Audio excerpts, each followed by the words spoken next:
Mr. Larry Sabato is founder and director of the Center of Politics and the professor of politics here at the University of Virginia. He's the author and/or editor of 24 books on American politics. In 2013, Mr. Sabato won an Emmy Award for the television documentary Out of Order, which was produced to highlight the dysfunctional U.S. Senate. Mr. Sabato directs the Center for Politics Crystal Ball website, a leader in accurately depicting elections since his inception in 2004. The Crystal Ball notched a 99% accuracy rate in predicting all races for the House, the Senate, governor, and each state's electoral college outcome. Please help me welcome Mr. Sabato to More Than a Score.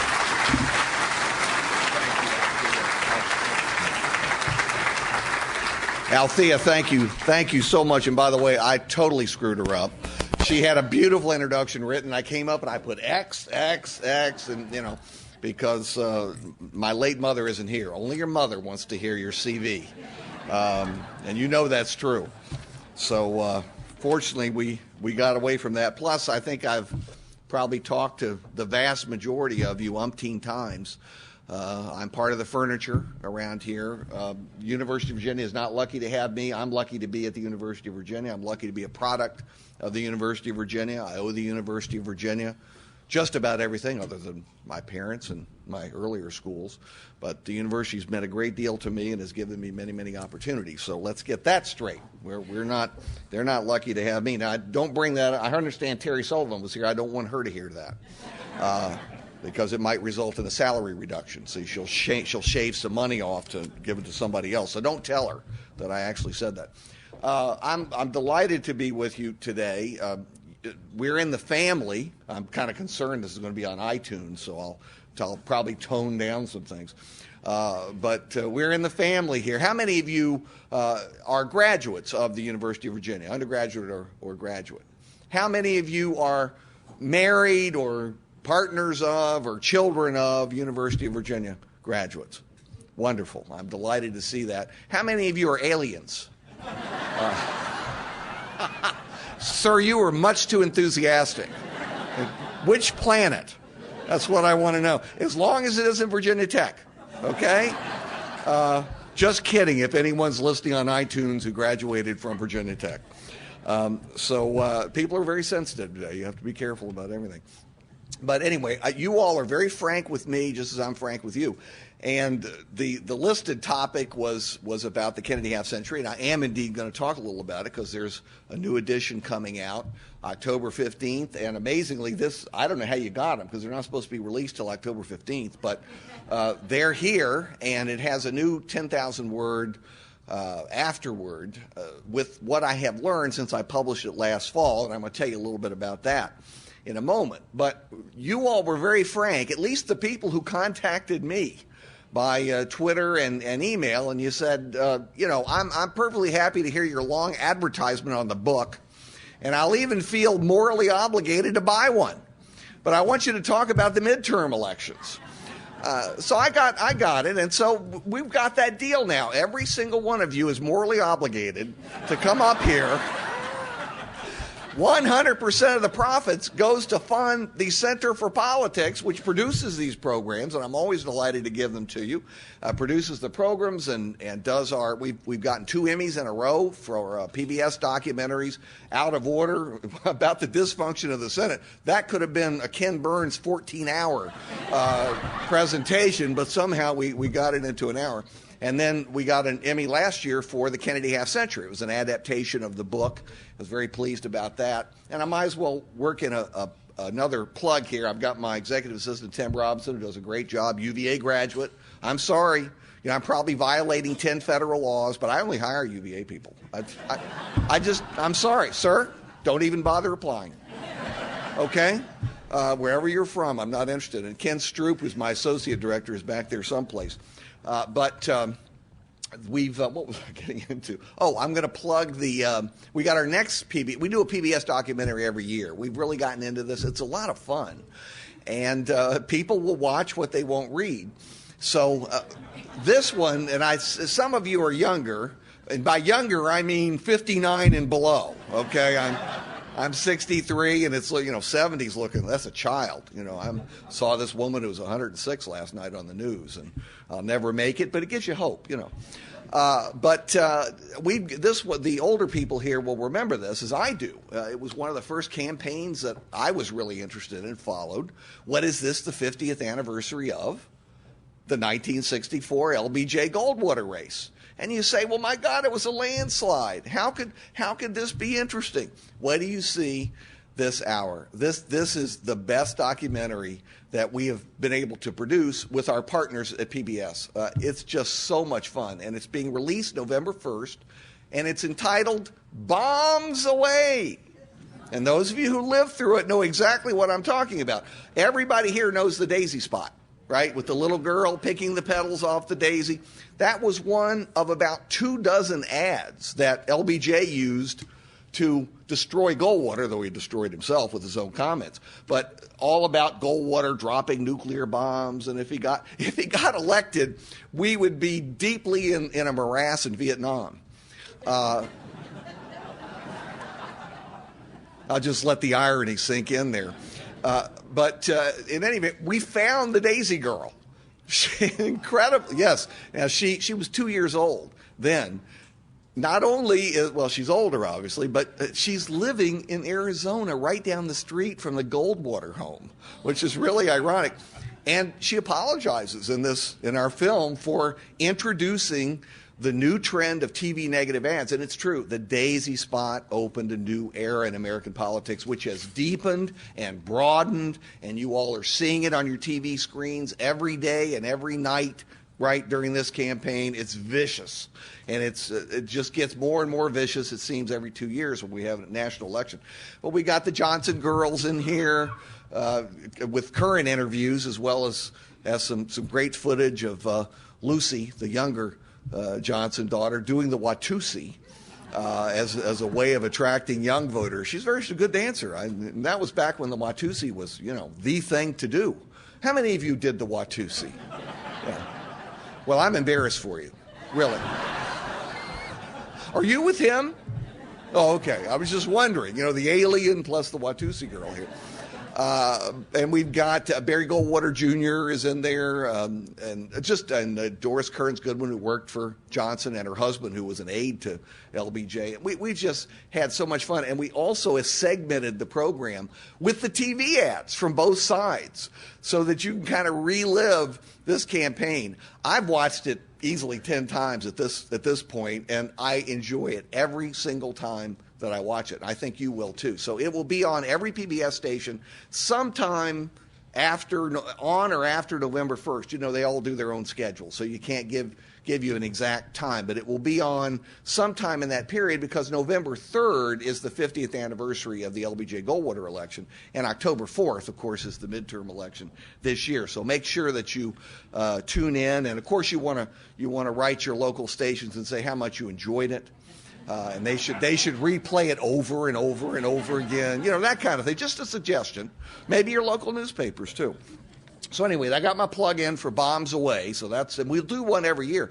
I'm thinking not doing 50th next year. I'm thinking about continuing this series on elections, because the people are dying off from these earlier campaigns, and I want to get to 68 before everybody dies off. What an election that was! The Nixon-Humphrey Wallace election in 68 was, a horrible year and a great year, and thank God for Apollo 8 and all the rest of it. But, we're going to try. I think we're going to do this every year until we get through the elections, and by then I'll be dead, and then somebody else can worry about what the PBS annual thing is going to be. Before I forget, is John Sutton here? John Sutton here? Well, then I'm not going to bother to wish him a happy 60th birthday. His family wrote me and said, you've got to be sure and wish him a happy 60th.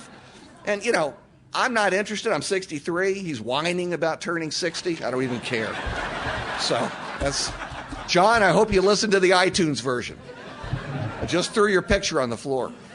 Okay. Anyway, see, they probably celebrated too much last night. Now, look, I'm going to do a little on the Kennedy book, and then we'll get to the midterm, since that is apparently what you all want to hear.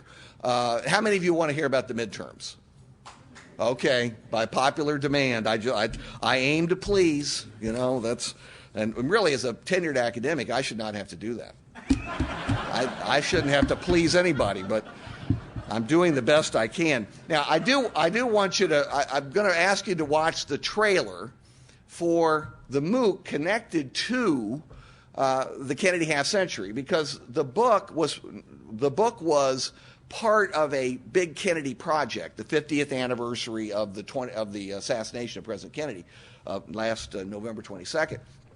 And so we did the book, and we did a lot of specialized programs, many of which are on YouTube. And we also did the PBS documentary, and at the request of President Sullivan, who was here a little bit earlier, she wanted us to do a MOOC, this massive open online course. We got it on Coursera and iTunes, and I'm delighted to announce it's now permanently on both places, and Coursera has changed its rules so you can do it at any time you want to. Personally, I prefer the iTunes version because we built a lot of additional resources in there. We've done 40 lessons, and we've just added 5 more. And I hope you will go to iTunes, or if you prefer Coursera, you just type in Sabato JFK or something like that, and it will pop up. And then you can take the lessons at your leisure.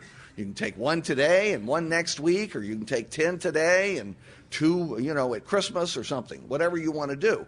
But I think you will enjoy it, and it's a good companion to the book. It doesn't substitute for the book. You have to have the book. And it seems to me that if you do use the MOOC, you do again have a moral obligation to buy one or more copies of the book, which makes a wonderful holiday gift. And this new paperback has an additional 10,000 word afterword. And what did we? It does. It's not a joke. It really has that in there. Now, why did we do this? We did it because when you publish a book like this, and I'm delighted to say it did well, it made the New York Times bestseller list. The MOOC, incredibly, and we never expected this, has now been completed by 153,000 people around the world, and it's continuing to go up. Our goal for the long term was originally 250,000, which we're easily going to be able to achieve, and that was the president's goal, to get the University of Virginia brand out there around the world, and Kennedy was a good vehicle for communicating that brand. So you'll have some additional lessons. Even if you've taken the MOOC, you can take just the new lessons if you want, and the new lessons are based on this new afterword. And what happens when you publish a book like this, you tend to get a lot of responses, and people write in things that you didn't expect them to say. Not just their own memories of November 22nd or meeting John F. Kennedy or something like that, but actually new information. And it takes an anniversary and the kind of media coverage that took last year. Surely you all saw some of the coverage. It was on every network, and I spent a week down in Dallas for the actual anniversary, and you could not move in Dealey Plaza because there were so many camera crews from virtually every country around the globe. And they had, for the first time, Dallas commemorated the assassination. They've tried to hide it all these years. They've tried to shut down the 6th floor museum, which is a wonderful place, and I would encourage you to visit it when you're there. They've done a very tasteful and thorough job on the assassination. Got a lot of artifacts you'd probably like to see. But in any event, I got all kinds of new information, and we put it in the afterword. And I'll give you one little taste of it. Some of it came from our university community, our university people, alumni crowd. I got a call out of the blue from a woman whose son I had taught many years ago. And she said, I've got something that I've been wanting to get off my chest for a long time, and I'm retired, and I'm elderly, and now's the time for me to do it. Well, we checked it out, all checked out, and I remember the student. He's a very good student. And this particular woman was the last employee hired by the CIA before the assassination. She started November 18th, 1963, the Monday before the Friday assassination. And would you believe that she was assigned Lee Harvey Oswald's file on the Monday. Okay? She was in charge of the file. And she has a very interesting story to tell. She was there all night on the 22nd and all through the weekend, and she was right next to the director of counterintelligence office, and she saw everything. So we have new information, and that's in the afterword. And of course, I'm not going to tell you what it is because you're going to buy the book. I don't want to ruin your reading experience. Okay, so I hope that whets the appetite. And this lovely lady from Newcomb has come up here, given up her Saturday to serve you. I hope you won't insult her by leaving without coming up and helping Newcomb. Newcomb gets a cut of this book, and the Center for Politics gets a cut. And so that's how it works. Okay. Let me show you. We're going to do the MOOC thing. Tim, will you come up and help? I can't do that. This thing I have in common with Nixon. Can't operate technical things at all. Can't do that. No, you don't remember Watergate, I guess. You know, the tapes. Remember the 18.5-minute tape gap? And my goodness, I'm surprised. Air Force One is on final approach now. Punch on the ground. The morning rain clouds over Dallas were gone, but the clouds over a nation were just beginning to form. The cameras caught Mrs. Kennedy stepping off the plane first. As they came down the plane stairway, a cheer went up from the crowd of spectators. They had been waiting all morning to catch a glimpse of the world's most famous couple. Anyone with a pistol could have fired at them. The agents were relieved when the Kennedys finally climbed into the back seat of their convertible. Everyone in Dallas knew the precise details of the president's route. It had been printed in the newspapers and discussed on local television during the week. Pretty good crowd there. Big crowd, yes. The motorcade traveled along Main Street and then turned right onto Houston. Looming directly ahead was the nondescript Texas School Book Depository. Seconds later, the motorcade slowed for an unusual hairpin left turn onto Elm Street. We want a time tunnel to 1963 so we can shout, "Go back to Air Force One." But the celluloid figures can't hear a warning.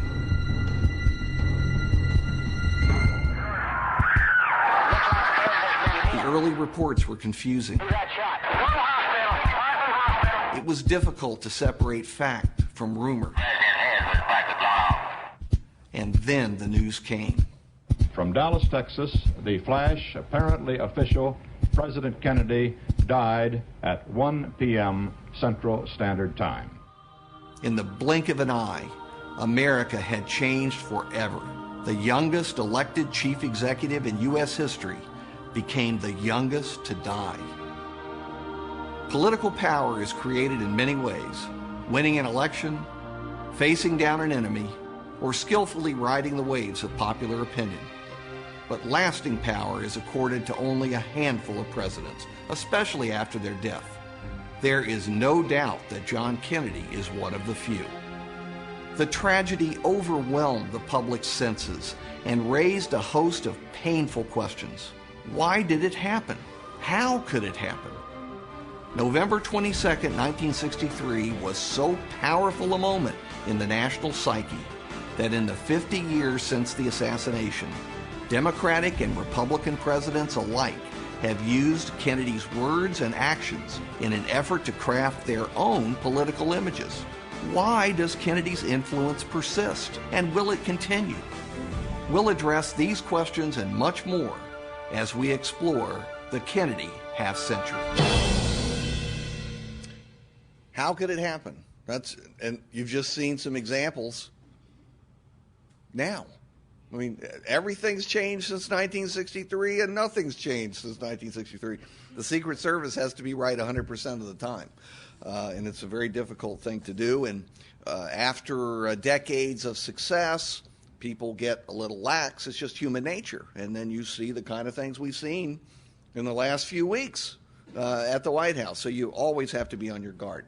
In any event, I'll take some questions on that after this is over, if you want to ask about it. But let's go on to, if we can, to the sixth-year itch election that we're in right now.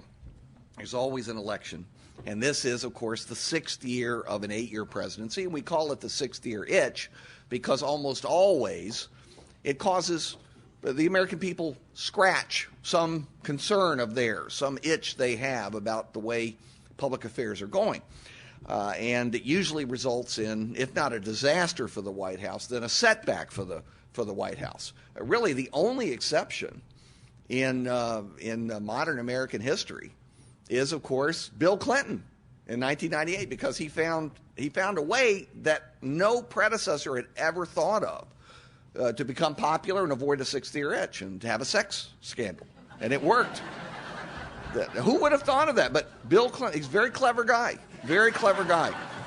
and he knew it would cause pain in the marriage and so on, but he decided just to tough it out, and so it wasn't easy, but he did it anyway. This is clearly Obama's not in that category, and so I don't think he's going to have the same ability to get past the 6th year, and that means Republicans gaining in both houses. We simply don't know precisely how many a month ahead of the election. You realize this is exactly 1 month ahead of Election Day. Well, what happens in the last month is probably more important than what's happened in the previous 11 or 23 months. Because so much happens in that last month. Most of the money raised is devoted to the last month, both television advertising and internet advertising and get out the vote activities and all the rest of it. So every day is really worth a month in the last election, in the last month. I mean, I follow every single hour of every single day because it really matters in these critical, close races. Fortunately, most of them aren't close, or unfortunately, I guess for the country, they're not close. So you only have to follow, a dozen Senate races and 15 governor's races, and I'll tell you how many House races in just a second. It's pitiful. Now, the current lineup, as I'm sure you all know, 234 Republicans, 201 Democrats. The majority is 218, so you can see Republicans already have a comfortable majority. Let me go ahead and project that not only will Republicans control the House after November 4th, they're going to gain additional seats. Exactly how many, I can't tell you. Right now, our estimate is 5 to 8, but it could go up. I don't think it's going to go down. It could go up, depending on what happens between now and then. In the Senate, Democrats have been very fortunate to control the Senate and even to increase their margin over in 2012 over 2010. They gained 2 additional seats, 55 Democrats, 45 Republicans.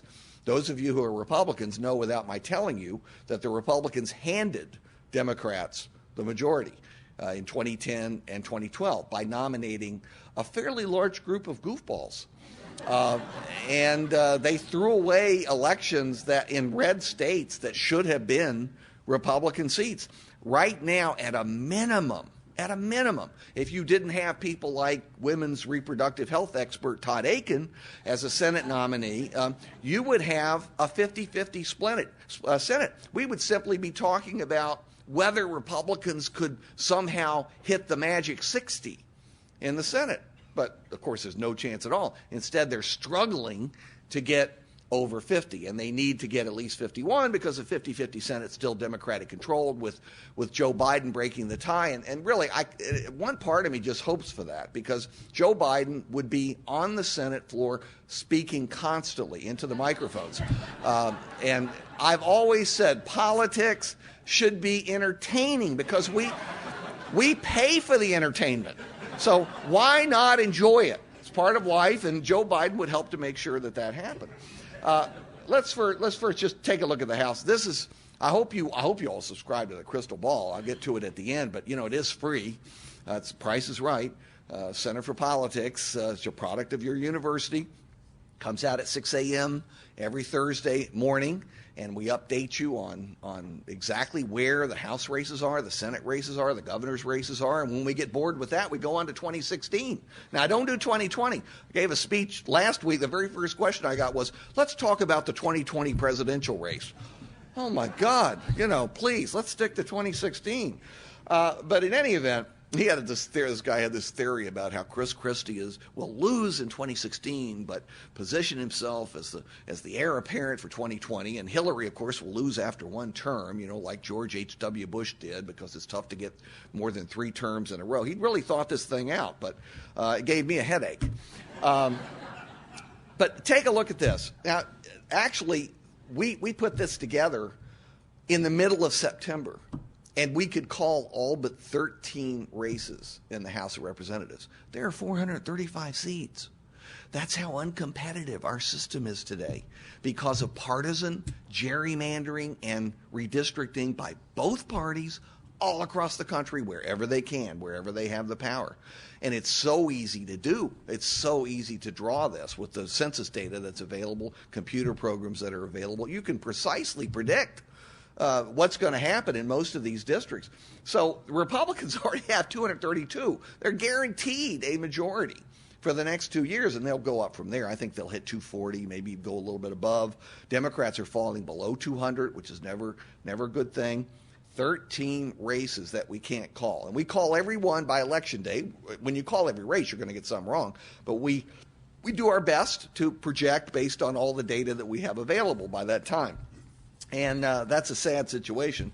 Now, there are 2 practical consequences of the Republicans gaining seats. The first is they get a little additional buffer for 2016, which will be more Democratic. Why? Because we've developed 2 turnout models in the United States, 2 different kinds of elections. Midterm elections, low turnout. Turnout falls by at least 30% from the presidential year. Who falls off? Minorities and young people. Who do they vote for? Democrats, overwhelmingly.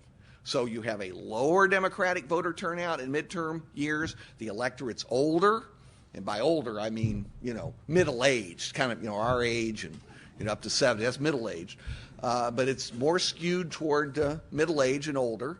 Whites skewed toward whites, and so it's more Republican. That's their constituency. Presidential years, by contrast, draw out minorities and young people who tell me all the time, well, I vote when it really matters. I vote for president. I don't bother with these other offices. I'm busy. When you're young, you have that kind of attitude that you only do things that are really essential because you have such a busy life. But the presidential electorate is much more Democratic, which will be a problem for the Republicans. And if you want to ask about the presidential race in 2016, I'll be happy to try and answer. So that's the House. There's nothing really to look at except the second consequence is that Boehner will be a little bit more secure for his second term. He got more secure when Eric Cantor lost because Cantor clearly had his eye on replacing Boehner, and the knives were sharpened. I don't think Boehner ever walked into a room without keeping his back to the wall. But now he'll have a few additional seats, and I just think he'll get through the 2-year term. I'll be surprised if he goes beyond the next 2 years as Speaker. But that's really the practical consequence of it. And so we really talk about the Senate. This year is going to be defined by what happens in the Senate, who ends up controlling the Senate. Now, this is the map of the seats that are up this year. Notice there are 21 Democratic seats and 15 Republican seats. That automatically means that Democrats are more exposed. They have to raise more money to defend more seats in more competitive races. Whereas the 15 Republicans, I want you to look at those states. And some of you who've been here before, we've talked about this. Only Maine, of all those Republican states, voted for Obama. It's the only potential weakness, and it isn't at all. The senator there is really the last moderate liberal Republican in the Senate, Susan Collins. She's the last one, and she's in like Flint. The election's over there. In all these other red states, Republicans, particularly in a midterm year, have a tremendous advantage. They really do because of the turnout model. And you could not throw away the election in most of those states. If you're familiar with those states, you know what I'm talking about. There are only 3 Republican seats that are vulnerable to any degree. Kentucky, and I've never felt that Mitch McConnell would lose. Those of you who follow the crystal ball know that we're the only ratings agency have had it, likely are from the very beginning. All these people have it toss up because they overreact to every poll. Early polls mean nothing. You look at the fundamentals of an election. For example, presidential job approval. President Obama's job approval in Kentucky is 31%. There is zero chance you can elect a Democrat in a midterm year in a state where President Obama has a 31% approval rating. And so Mitch McConnell will win. I can't tell you the margin. Doesn't matter. One vote or a million. You're going to get another 6 years, and he'll be the majority leader if Republicans can get over the 50 mark. So Kentucky, I don't think it's vulnerable. Some people do. Georgia, because it's an open seat, and Sam Nunn's daughter is the Democratic nominee, it's competitive. And Georgia, by the way, how many of you are Georgians? A few of you are. Well, your state's changing, and you're going the way of North Carolina and Virginia. In 10 years, Georgia will be highly competitive. It's already becoming competitive. This is no longer Texas. It's the next state to fall, the next state to become purple. I don't think blue, but it's going to become purple because of demographic changes. And you're going to see that in the governor's race. Jason Carter, President Carter's grandson, is in a nip and tuck race for governor against the incumbent Republican governor, Nathan Deal. And I'll be surprised if he wins. I think he'll set himself up for 4 years from now, just like Jimmy Carter lost in 1966 and won in 1970. That's a traditional pattern in many states like Georgia. But things are changing, and you have that crazy runoff system in Georgia. If no candidate gets 50% for governor, they have a runoff in early December, and it's even worse for Senate. There's a libertarian and an independent running in the Georgia U.S. Senate race, and if nobody gets 50%, which seems at least 50-50 possible right now, they have a runoff January the 6th. Well, the Senate meets before then. And so imagine if it's 50 Republicans, 49 Democrats, and that seat is going to determine who controls the Senate. The Senate won't be able to do anything. Oh my God. How will they be able to deal with that? Because, they're a bundle of energy and activity, and, they'll have to waste a couple of days with chit-chat and debate and procedural motions. This is not what the Senate's used to. I'm being ironic. Okay. So Georgia, I think, will stay Democratic, stay Republican, but, it's going to be relatively close. Won't be a landslide. And then the final one, anybody from Kansas? What's the matter with Kansas? I'm calling it the Great Kansas Revolt of 2014. You can't get more Republican than Kansas. It is deeply, deeply, deeply ruby red, right? Like the slippers, like the ruby red slippers. And the incredible thing is that there is at least a 50-50 shot that the Republican senator, Pat Roberts, is going to blow it and is not going to get reelected. He already has blown it. And I don't mean to be too cruel, because there are a lot of these people in both party caucuses who haven't had a new idea since the 1970s. And sooner or later, it catches up with you when you're kind of a bump on the Senate log. And so Kansas is in revolt. They're in revolt because it's a microcosm of what's happening nationally in the Republican Party. There is a war going on between the Tea Party and the establishment mainstream Republicans, and they simply can't seem to resolve it, at least in some places. So you have no Democratic nominee. The Democrats realize there's no chance they could win. Why? The last Democrat elected to the U.S. Senate was in 1932. So, and it was, I remember, it's a horrible year in lots of ways.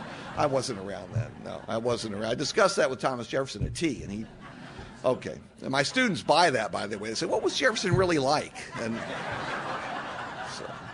so, but Kansas has an independent who's very impressive. He's young and telegenic, comes across beautifully on television. He's Harvard educated. He's very wealthy, paying for a lot of this on his own, and he's also incredibly vague. He won't tell you which caucus he's going to sit with. He's going to do the best thing for Kansas. And what about the issues? Well, I have good friends on both sides of these issues. I'm going to listen carefully to everything they say. Well, you're getting kind of a pig and a poke, but they may take the pig and the poke over the incumbent senator because they want to send a message. And it's connected to the governor, Sam Brownback, who's in terrible trouble. One-term Republican incumbent again. You know, it's kind of tough to lose in Kansas if you're a Republican, but Sam Brownback is managing to do it. So he's running against a young Democrat. People don't even know who he is, but they're voting for the Democrat, Paul Davis, just to get rid of Sam Brownback. This, if he loses, it's going to be the first time I can remember where a candidate loses because of tax cuts. He cut taxes so much they can't fund education, and they're lowering the bond ratings and this, that, and the other, and so Kansans are furious about it. Usually, if you're running for governor, you get defeated if you're an incumbent who raised taxes. That's called tax loss governors. There are tons of them in American history. So this is really, really interesting. But think of the irony of that. If the Republicans lose the Senate by 1 seat and it's Kansas, I mean, a year ago, I couldn't have imagined that Kansas might be the critical state and that it could possibly turn over. Now, we don't know. Orman could end up sitting with the Republicans, but he says he's got this formulation. He says, I'm going to sit with the majority party if I can get a good deal for Kansas out of it. So who knows? But suppose he's the critical vote. Then which way does he sit?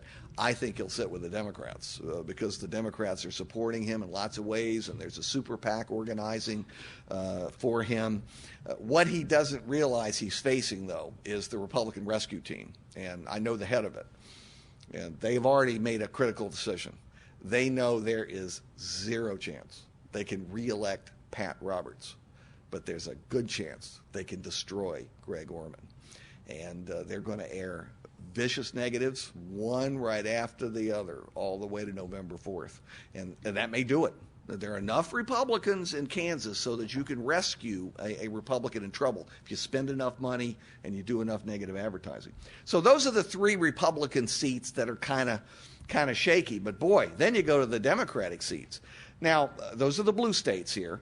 Remember the last election when they got in, okay? Some were incumbents, some were new. 2008, pretty good Democratic year. Even in red states, McCain didn't perform up to expectations in many red states. So it was a lot easier for Democratic Senate candidates or incumbents to win. But this is a very different year. This is, again, a Republican tilting 6th-year itch election. So Arkansas, I tend to think Mark Pryor is in deep trouble and could easily lose to Tom Cotton. In fact, we'll go to the next graph here. We've got it kind of shaded red because of that. These are not final predictions. It's a month ago. That's why we publish weekly, and we publish 3 times a week in the last week of the election. So you have to follow the crystal ball, and you can't hold me to a single thing I say here today. That's for the record. Those listening on iTunes, don't even think about taking me out of context. I'll sue you. But I won't sue. I've never sued anybody. Iowa, again, it's a bluish purple state. In a presidential year, it would stay Democratic. This year, I think it's edging at least a little bit. It's a close race, edging to the Republican candidate, who, by the way, would be the first woman ever elected either governor or senator from Iowa. There are only 2 states that have never elected a woman to high office, Iowa and Mississippi. And you don't want to be, apologies to Mississippi, lovely state, but you don't want to be characterized with Mississippi, as the only other state to do or not do anything. Again, apologies to those from Mississippi, okay? Apologies. If you say with all due respect, you're allowed to say anything, okay? By the way, she got nominated. How many from Iowa? Anybody from Iowa? You know that great ad that she used to get nominated, where she recounted her history growing up on a farm castrating hogs. And just imagine her on the Senate floor. She looks sideways at a male senator. She's going to get his vote. I don't think there's any question about that. By the way, you want to know how entrenched the gender gap is? This is incredible. This year, we have never seen gender gaps like we've seen this year. The average is usually 15 to 20 points. That is, men being more Republican, women being more Democratic. This year, the average is 30 points. That is how different men and women are approaching politics and voting.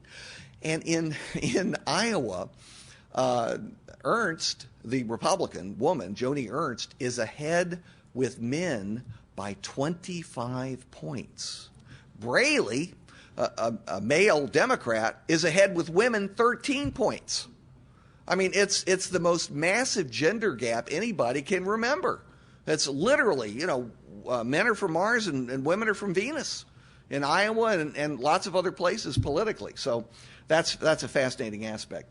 I should have started out by saying Republicans automatically pick up 3 states. They got 3 current Democratic states because the senators, the incumbents, have decided not to run for one reason or another. Jay Rockefeller in West Virginia, Shelley Moore Capito, a University of Virginia graduate, will be the new senator from West Virginia, Republican.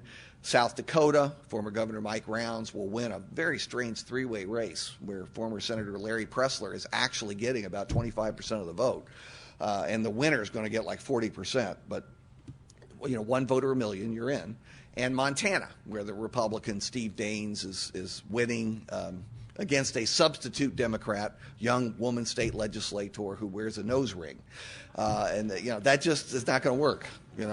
Montana's an interesting state, but it's not that interesting. The incumbent, got in a plagiarism scandal. See, if he had gone to the University of Virginia under the honor system, he would have understood what plagiarism is.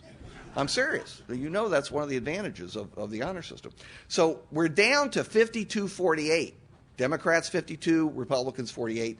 You got Kansas on the side, which could screw up the Republicans. So they got to win either 3 or 4 more to take control, depending on what happens in Kansas. So we've got on this graph 4 complete toss-ups. There are others that are still competitive. New Hampshire's competitive. Jeanne Shaheen is leading Scott Brown by not very much. Scott Brown, the former senator from Massachusetts, who decided to move to New Hampshire about 6 months ago and run. Now, he's a very personable guy. He's a great campaigner. He's the kind of guy that walks into his campaign events, and 5 minutes later, he's the guy serving the draft beer behind the bar. I mean, he's got a great style. People love him. But it's tough to move into a new state and run.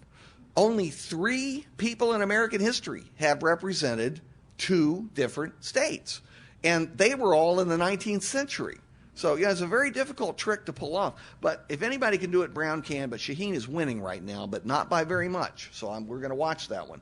North Carolina, it's one bright spot for Democrats. It's a purple state.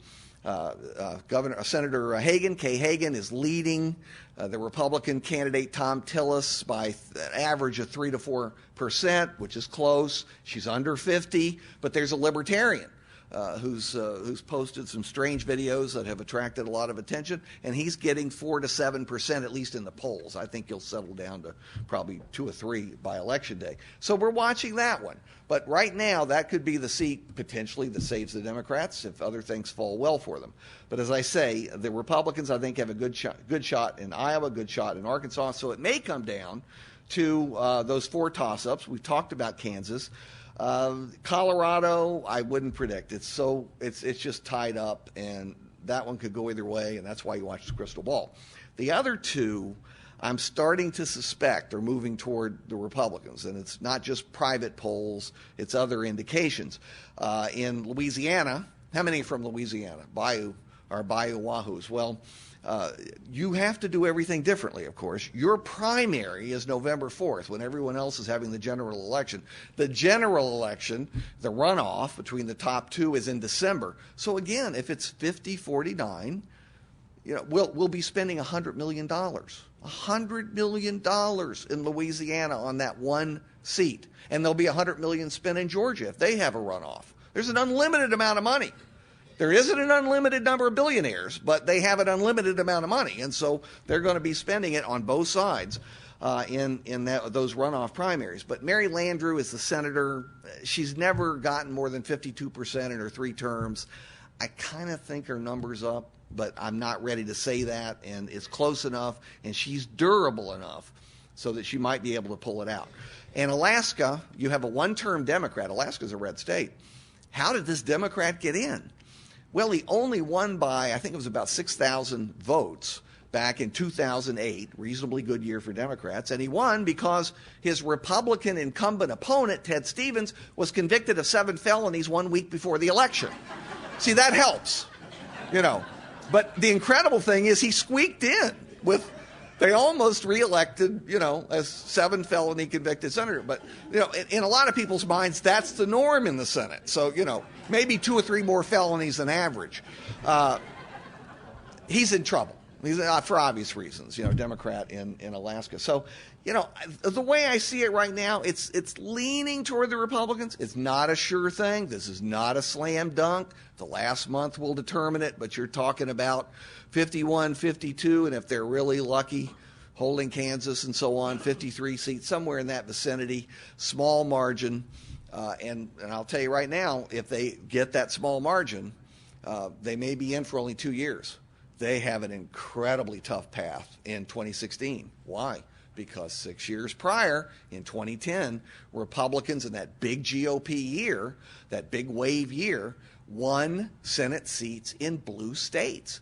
They're going to be very hard-pressed to hold their seat in Wisconsin, their seat in Illinois, their seat in Pennsylvania. These are Democratic states where you're going to have big Democratic turnouts for president.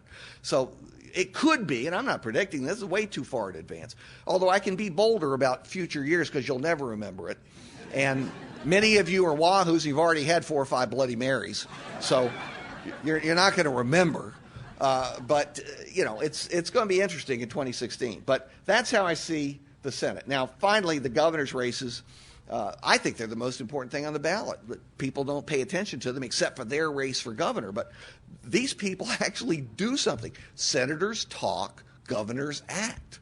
And if you're going to pay attention to a race, you ought to pay much more attention to your governor's race than to your Senate race, because they just don't get much done for lots of different reasons. Polarization. We got a lot of governors in trouble.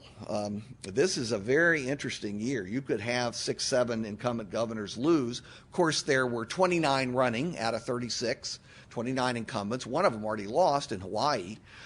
So it's going to be a tough year for them. Some of them will pull it out. I've got the highlighted ones here in yellow that are kind of interesting. I think Michigan's going to stay Republican. I think Schneider will end up winning in the end, the incumbent Republican. Massachusetts, who's for Massachusetts? Who can believe that in Massachusetts, which has got an excess Democratic vote total of like 3 million, that the Democratic nominee's in trouble, and it's the same person who lost to Scott Brown, Martha Coakley. I guess she's going to get the message. If she loses this one, this is kind of it. But she could. It's close. I wouldn't predict it. You got to follow the crystal ball. But basically, she's in trouble. Connecticut's very close, and I could see that switching. It was like 5,000, 6,000 votes 4 years ago, and the Democrat won. This time, the Republican could win. I've told you about Georgia, Florida. Where are our Floridians? You've got an incredible. This is going to be 150 million just for this race right now. 150 million. Counting the super PAC money and everything else that's flowing in. The incumbent Republican governor, Rick Scott, who barely won 4 years ago and has never been popular, is running against Charlie Crist, his predecessor as the Republican governor of Florida, who became an independent to run for Senate, and he lost in 2010. And then he became a Democrat to run for governor this year. He's a tripartisan. He's trying to bring everybody together. He's also deeply tanned, which helps in Florida. I would put a nickel on Scott, but it's really, really close, and that could flip 3 times between now and November 4th. Colorado Governor Hickenlooper's in trouble. Republican Governor of Alaska, Parnell, is in some trouble, running against an independent fusion ticket. Independent, who was a Republican, running with a lieutenant governor who's a Democrat, who was the Democratic nominee for governor, who quit to join the fusion candidate. It's Alaska. You got to understand what goes on there. But if Walker wins in Alaska and Orman wins in Kansas, I guarantee you that will be the trend for 2016. Not everywhere, but you're going to have more fusion tickets. And independents running who are well-financed. They're going to have to be wealthy in order to pull it off. But you've got a dissatisfaction with the two-party system. And there are cracks appearing here and there. And I'm going to be interested. And you only need 2 data points to create a trend. We do this all the time. I've done it with 1.5 data points. If you're pressed for a headline someday, you'll work with 1.5 data points. So anyway, we can talk Illinois. Who's from Illinois? Well, I am amazed that Pat Quinn is even still in this thing, and he's leading in some polls. I bet, and again, a nickel on Bruce Rauner, the Republican, who was the right choice for them. He's very wealthy, and he's a social moderate. There's no way you can get a social conservative elected in blue states. Forget about it. You never get beyond abortion and gay marriage and that kind of thing. People just tune out the Republican. So they were smart enough to nominate a social moderate who can finance the campaign. But Quinn, Illinois is so blue that even when you have a less than impressive record, you can manage potentially to get reelected. I don't know why Quinn's fighting so hard. I love going to Illinois, particularly after what happened to us in Virginia. And I'm not going to bring up the recent unpleasantness from the trial. But I love flying to Illinois. It makes me feel better. I get off the plane. I sniff the corruption.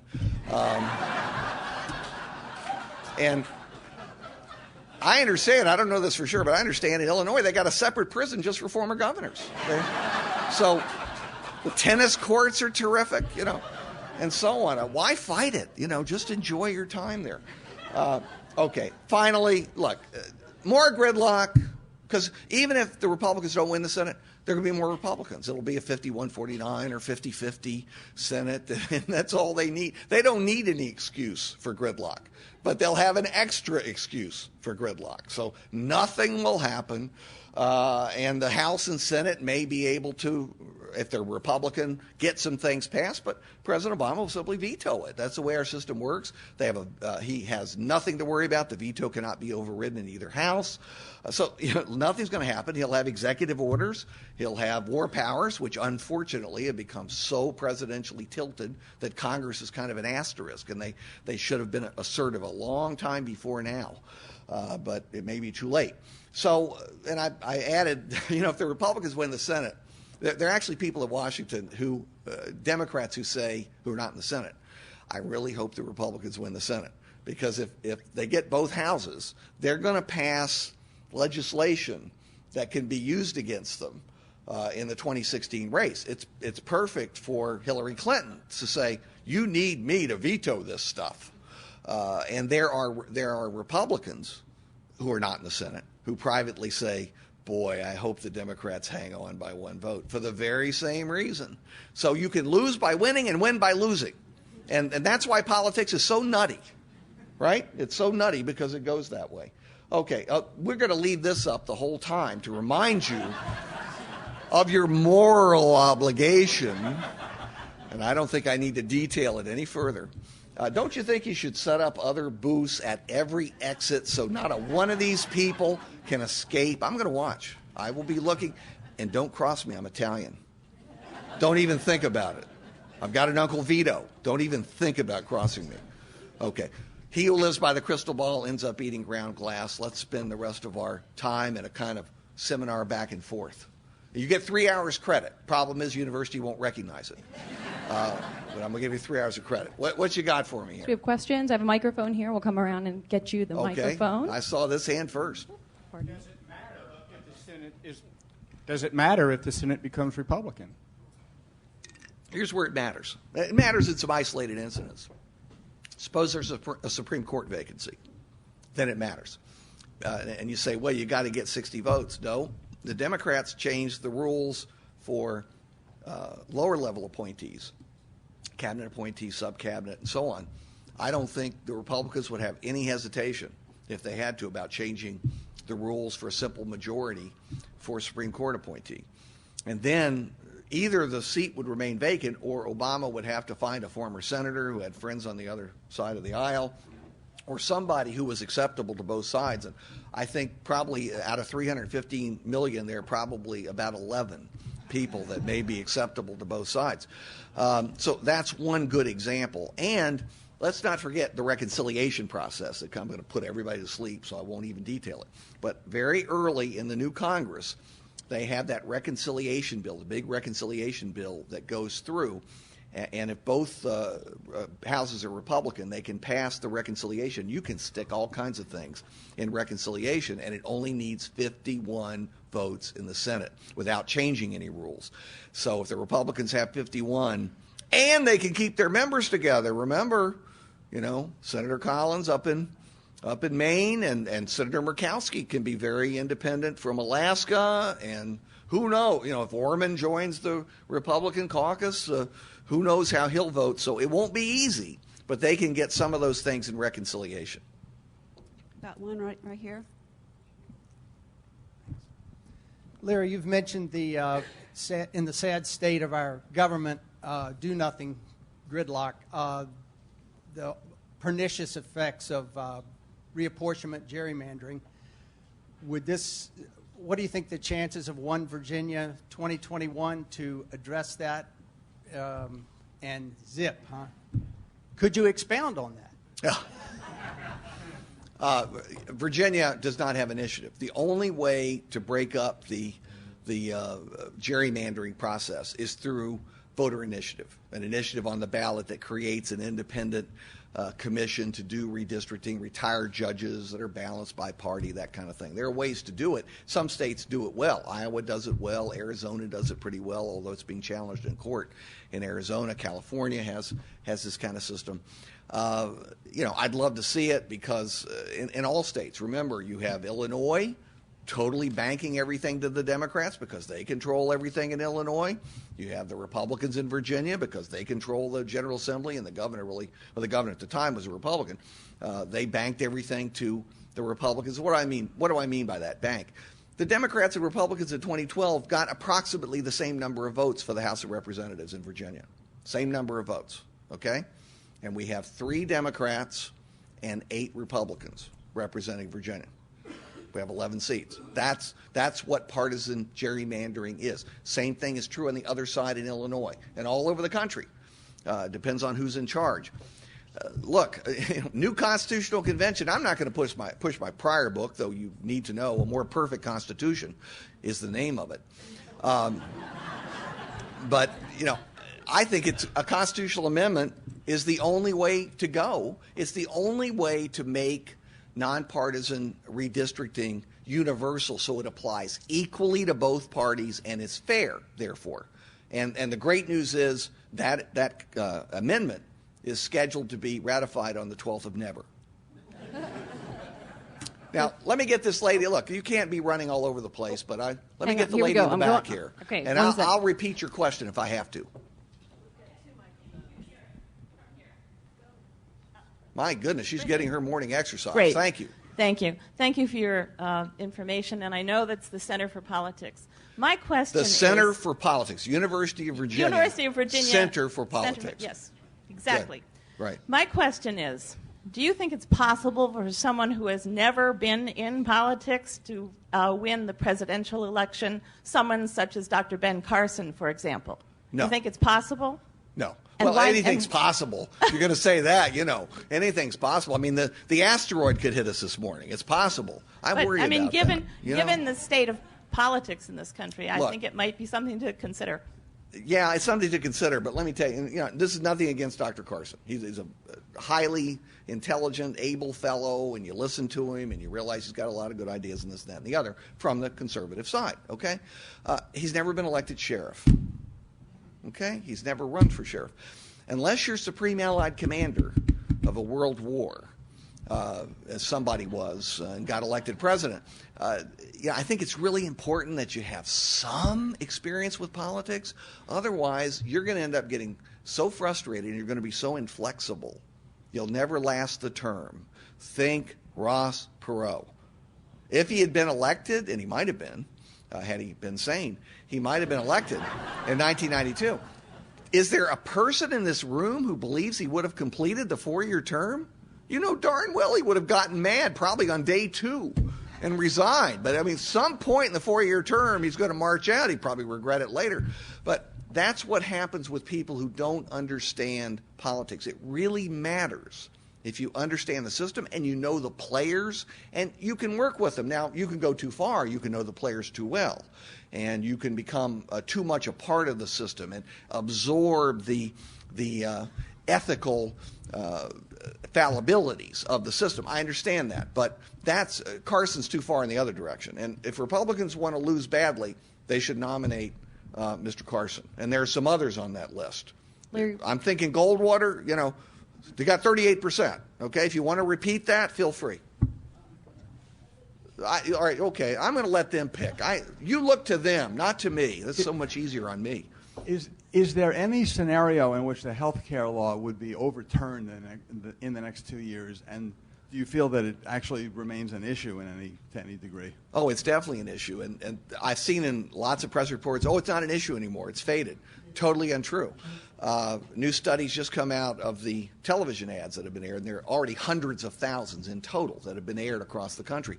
Show you how sick I am, I spend between an hour and a half early every morning watching every new ad that's come out in every House race, Senate race, and governor's race. So maybe you understand why I'm the way I am, and why I'm every year I deteriorate, okay, because it's cumulative.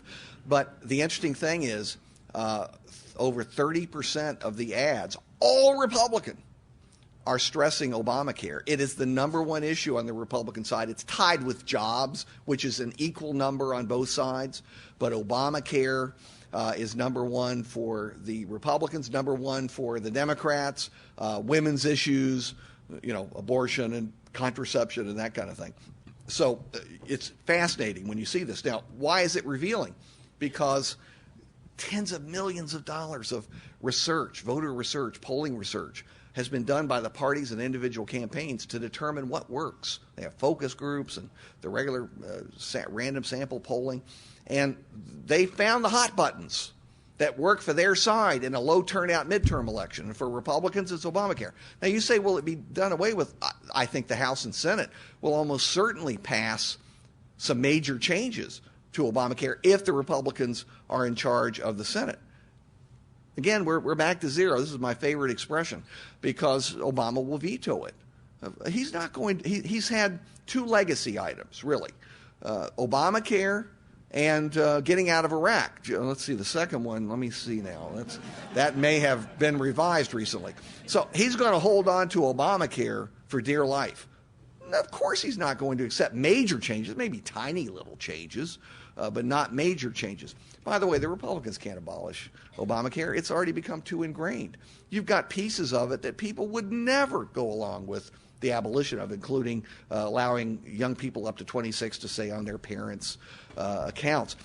The Republican goal, if they get a Republican president and Republican Senate and House after 2016, is to change just enough of Obamacare so they can call it GOP care. See? That's the goal. Realistically, you're not going to abolish it. It's not going to happen. If anybody thinks that's going to happen, you're going to be very disappointed in the future, and I'm sorry to have burst your bubble. Let me go to the next one. We've got time for about 3 more questions. Okay. And before the book signing? Yeah, I'll be, okay. What are your predictions for the 2016 presidential election? Who will the candidates be and who will win?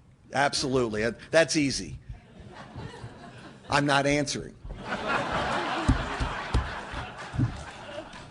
Nobody has any idea. Look, Hillary, obviously. People say, do you think she'll really run? When have the Clintons not run for office when they've had the chance? I mean, I guess she could break the pattern, but I don't think so. And she's kind of the crown nominee. Do you really think Joe Biden has a chance to beat her in the primaries? Now, I tell you what will give her fits is if our former Senator Jim Webb runs kind of from her both right and left. He's pro Second Amendment, and he's very anti-Iraq. And of course, he was elected in opposition to the Iraq War. She voted for the Iraq War. And Bernie Sanders, the independent socialist senator from Vermont, wants to run from the left. Those two will drive her nuts if they're in the primary process. So there are ways she'll win easily the nomination, but they'll cause some dings in the campaign bus before it's over with. For the Republicans, it's a cast of thousands. Just yesterday, Lindsey Graham threw his hat in, more or less. We've counted 23 candidates who are seriously preparing to run. Now, some of them won't. You won't have 23, but you're going to have a big, big group. And if you look at that list, and it's too early for me to designate it. But on that list, you've got some potential winners if the conditions are right, and the conditions being Obama job approval low, problems with the economy and or foreign policy and or scandal, the big issues that matter to a presidential race. If the conditions are just right, there are Republicans on that list who can win. And then there are a whole bunch of Republicans who really will give Goldwater a race, if you know what I mean. Okay? And for those of you who are Republicans, you probably don't like it, but the truth, politics is about tough choices. I mean, it's really unpleasant to make some of these choices. You're going to have to, if you're from deep red states and you have deep red sensibilities, if you nominate a deep red candidate, you're going to lose. You are going to lose. And what do I mean by deep red? Oh, I don't know. I'd mention Texas. You know, there's a senator from down there, and I had him in my class. He was terrific. Champion Princeton debater, Ted Cruz I'm talking about, obviously. He's very good. But in terms of his issue positions, okay, Rand Paul, the other, Rick Perry, you know, who's remembered the third thing that he wanted to tell us. He's running again. And his best issue, by the way, is that he's been indicted. It's kind of a partisan indictment, or that's the way it's come across, and it infuriates Republicans. But that's no reason to nominate a presidential candidate. So, you know, there are loads of ways for Republicans to goof this up. There are also some ways for them to win, and we'll all find out together. Yes. I just wanted to ask you if you would comment on the state of gridlock, because it seems that we're being told that this is somehow the worst it's ever been. And is that in fact true? Well, it's not just that Congress is gridlocked. Congress is reflecting the changes in the American electorate. We have, at least since the Civil War, not had people so polarized by ideology and party. And it's now reflected in Congress that way. You know, there are some purple people, no question about it, purple people leaders, but you're in the minority. You're in a small minority. Most people are decidedly blue in their voting patterns, or they're decidedly red in their voting patterns, and they just don't vary. And it's now reflected in Congress. I think for the first time, certainly since the 20th century began, you have a situation in Congress where voting studies, very good studies, show that the most liberal Republican is now in Congress, both houses, is now more conservative than the most conservative Democrat. In other words, instead of being intersecting sets the way the parties have been for a long time, when you had conservative Southern Democrats and you had liberal Northern and California Republicans, they're gone. They're gone. There are 4 blue dog Democrats left, 4 in all of Congress, all right? So you now have disjoint sets. They have nothing in common. And it's reinforced by the leadership on both sides. They don't like for members of their caucus to even socialize with the other side. They discourage it. They hold their Senate caucus lunches at the same time so that there can't be any mixing and matching, no mixed marriages. This is destructive to the country, but it is in their interests as partisans. So, you know, I'm concerned about this. And I know what you're saying. There have been other points at which we've been very divided, like in the 1960s. But we weren't as divided by party, because you had this overlap of conservative Democrats and liberal Republicans. And it's gone. And I don't think it's coming back. There are also some great studies that show that we, the people, reinforce this, because when, for example, we're moving to a new job or for education, we like to settle with people who agree with us. And so blue people settle in blue neighborhoods, and red people go to red areas. And so it's this polarization is continuing, and it leads to a conclusion that people draw in politics. Everybody agrees with me, because everybody they talk to does agree with them, and they don't get it. How could this be? How could this election result happen? I saw this in 2012 when, you know, the number one email I got was after 2010 was from Republicans saying even my dog could beat President Obama.